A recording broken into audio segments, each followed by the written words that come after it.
मंचर येथील ज्येष्ठ कवयित्री शांता शेळके यांचा ऐतिहासिक वाडा पावसामुळे जीर्ण झाला असून त्याची पडझड झाली आहे.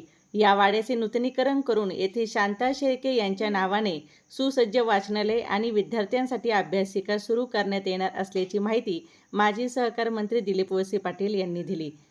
पावसामुळे पडझड झालेल्या कवयित्री शांता शेळके यांच्या वाड्याची वळसे पाटील यांनी पाहणी केली. यावेळी मंचर ग्रामस्थ आणि शांता शेळके यांच्या वंशजांशी वळसे पाटील यांनी वाड्याच्या नूतनीकरणाबाबत चर्चा केली. याबाबत संबंधित अधिकाऱ्यांना वळसे पाटील यांनी आवश्यक सूचना दिल्या असून वाचनालय व अभ्यासिकेच्या माध्यमातून कवयित्री शांता शेळके यांचा ऐतिहासिक वारसा जतन करण्याचा प्रयत्न केला जाणार आहे.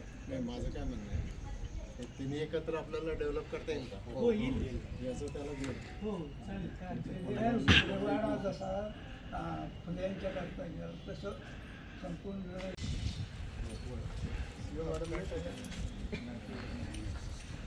आहे का नाही आहे? यांना पण कॉन्टॅक्ट करून काय करणार?